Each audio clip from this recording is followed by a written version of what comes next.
This lecture picks up where we left off last week with the PowerPoints titled Principles of Drug Administration.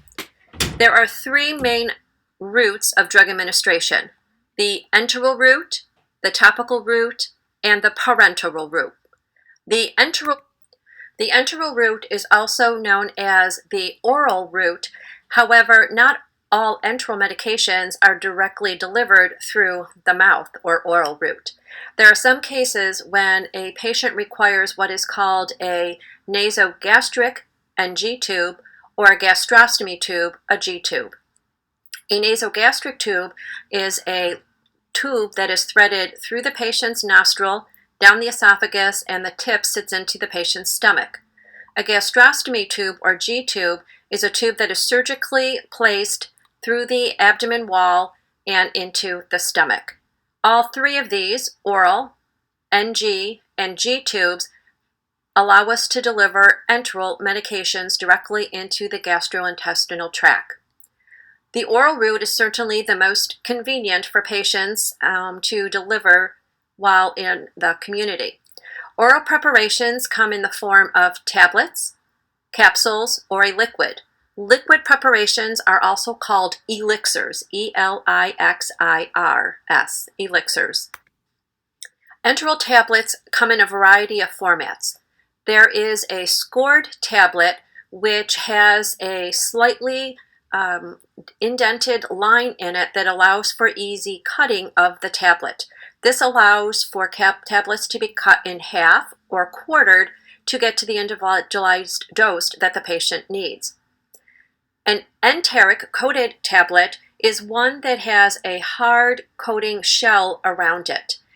These enteric coated tablets are designed so that they get through the stomach without being broken down by the stomach acids and enzymes.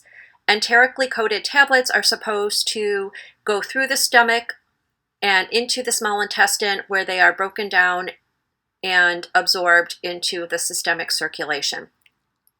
Therefore, it is impossible, and one should not try to crush, break, or any way mutilate the enteric coated tablet. Many tablets come in preparations that allow for more convenient dosing, either once a day or sometimes twice a day. These are called either sustained release tablets, extended release tablets, or slow release tablets or long-acting tablets.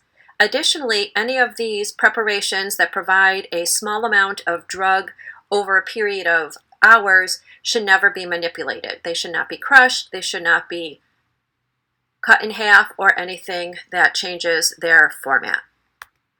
As stated earlier, the topical route of administration includes drug preparations that are placed topically on either the skin surfaces or on any of the multiple mucosal membrane surfaces throughout the body. One type of a topical preparation is called the sublingual route of administration, where a medication is usually in a tablet form and placed under the tongue, where it dissolves into the rich capillary blood supply and circulated throughout the body. Because the capillaries absorb the medication pretty rapidly, it is a fairly quick onset of medication delivery.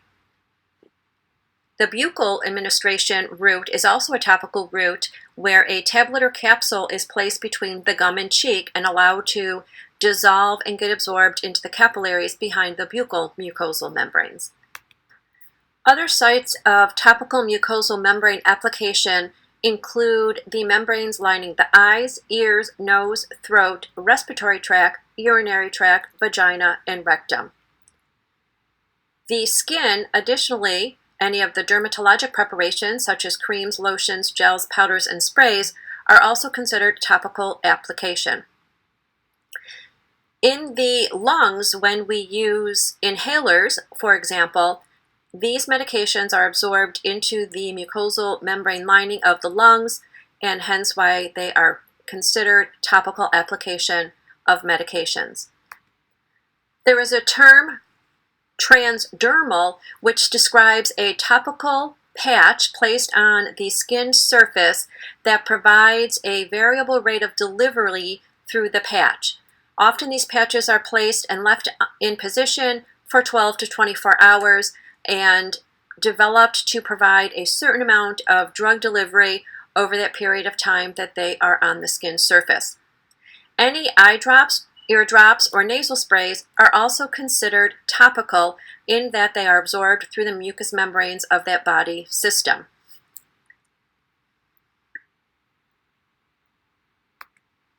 As previously stated, any type of drug preparation that is delivered into the vagina or into the rectum in the form of suppository or a gel, foam, or in the case of a rectal application, an enema, is considered topical, and the medication is absorbed through those mucous membranes.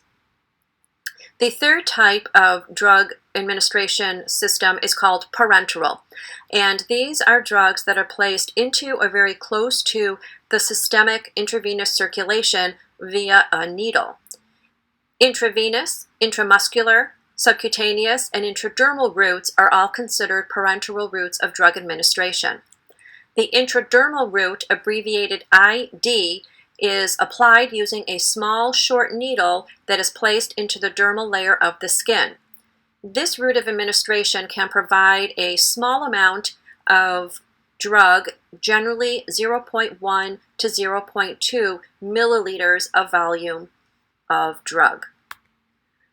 Using a slightly larger needle than the intradermal needle will allow us to reach what is called the subcutaneous tissue, where we would administer subcutaneous parenteral drugs. Subcutaneous tissue is also known as adipose tissue or fat tissue. So pretty much wherever you can pinch an inch of adipose tissue, you can place a subcutaneous drug needle. What is important when we think about using subcutaneous injections for drug delivery is that the sites of administration should be rotated throughout the body so that the skin breakdown doesn't become too irritating for the patient.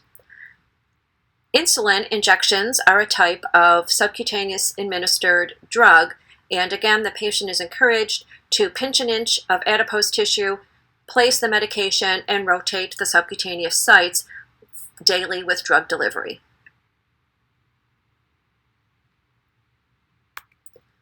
The volume of drug that can be placed subcutaneously is generally around 1 ml.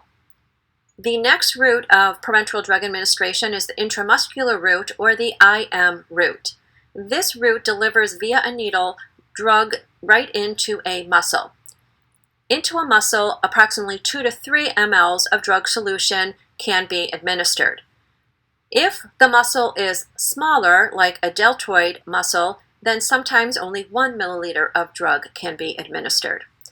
Obviously, when we think about placing IM injections, the length of the needle is going to vary based on how much adipose tissue with that particular patient the needle needs to get through. This is something that you will learn to triage and practice when you get into the next level course, Nursing 301. There are multiple muscles in the body that can receive an intramuscular injection. However, the preferred site is the ventral gluteal or the buttocks muscle. Often, though, some deltoid injections are popular, especially in pediatric populations or with annual vaccinations. The intravenous or IV route of administration is the administration of drug directly into the bloodstream. Because we are using a intravenous preparation, we often can administer the largest volume of drug preparations. There are different ways to deliver intravenous medications. Sometimes we use what is called an intermittent infusion. For example, when antibiotics or pain medications are administered, a nurse will hang a small 50 ml bag with the drug mixed in solution and administer that intermittent infusion over a period of 15 to 30 minutes, and then the infusion is taken down. For maintenance IV fluids, for example, when a patient is dehydrated and needs extra fluid, a volume of fluid is delivered via an infusion pump over a period of time with a certain number of drops of fluid per minute of infusion. A quick delivery of intravenous drug is called an IV bolus, where the nurse will often push via a syringe a volume of drug directly into the vein and then allow some maintenance fluid to flush it into the system and through the line. So to recap, there are three main routes of